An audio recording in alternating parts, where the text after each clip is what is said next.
Salam Printers, petani sawit. Hari ini kami akan mengaplikasikan pupuk hayati Gremiji dan kemudian Miza Plus. Kedua produk ini adalah buatan dari Pusat Penelitian Bioteknologi dan Bioindustri Indonesia, dan sekarang sudah bergabung ke Pusat Penelitian Kelapa Sawit di Medan. Jadi ini sekarang diproduksi oleh PPKS. Jadi baiklah, saya akan menjelaskan bagaimana fungsi dan cara kerja kedua macam pupuk hayati ini. Jadi kalau yang Gremiji ini adalah bahan aktifnya adalah trichoderma. Ada 4 jenis trichoderma yang dikulturkan, yang dibiakkan, merupakan jenis varietas yang unggul, yang mampu menekan atau mengendalikan ganoderma yang dikembangkan oleh peneliti dari Pusat Penelitian Bioteknologi Industri. Dan kemudian ini adalah yang ini sering disebut orang untuk biofungisida namanya, untuk anti ganoderma. Juga sekalian untuk menyuburkan tanaman, pengurai organik, untuk memacu pertumbuhan tanaman dan lain-lainnya. Dan kemudian ini ada Miza Plus. Miza Plus ini bahan aktifnya adalah jamur mycorrhiza yang tumbuh di akar. Kemudian dia akan melindungi akar itu untuk masuknya jamur patogen ke dalam akar. Dan kemudian akar itu akan semakin prima dan semakin bisa menyerap unsur hara tanaman itu lebih efektif lagi. Dan kemudian ada bahan bakteri yang terkandung di dalamnya, ada Pseudomonas. Pseudomonas itu fungsinya untuk pelarut fosfat, karena di dalam tanah itu tidak semua pupuk fosfat itu terserap sama tanaman karena berikatan dengan kalsium, ferum, besi, kemudian magnesium dan lain-lainnya. Ya. Jadi tidak bisa terserap, hanya 15% yang bisa diserap. Dan kemudian ada jamur Pseudomonas ini, dia akan kembali larut dan bisa diserap sama tanaman.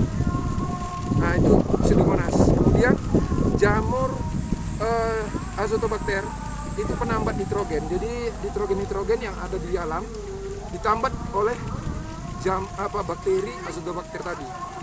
Jadi dia dengan kata lain menciptakan NPK sendiri. Pupuk hayati ini menciptakan NPK sendiri, menyediakan NPK sendiri, sehingga dosis pupuk kimia tadi bisa ditekan. Kemudian ada bakteri Serratia. Bakteri Serratia itu untuk memacu pertumbuhan tanaman.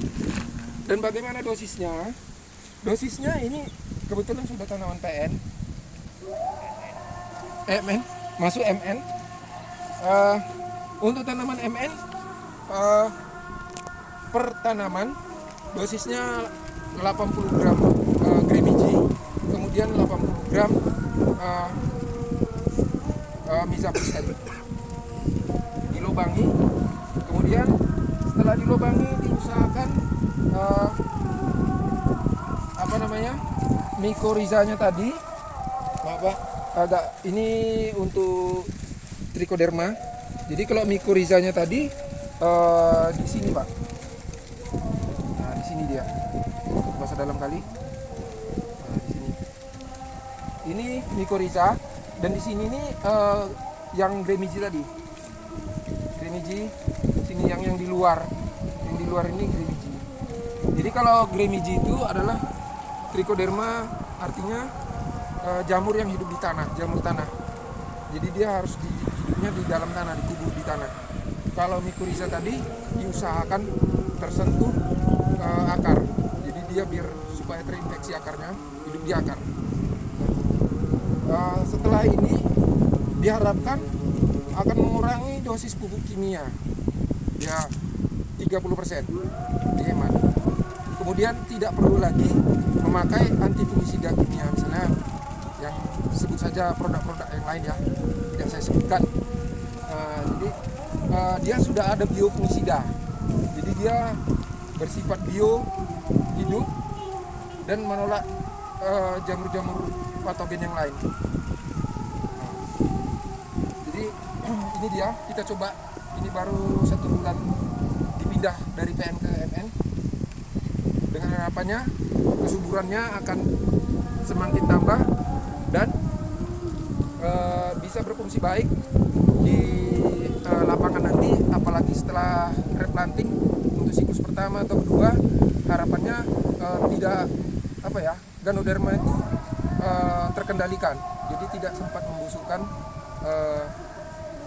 batang sawit. Jadi demikian dulu, salam planters, tetap semangat. Sekian, terima kasih.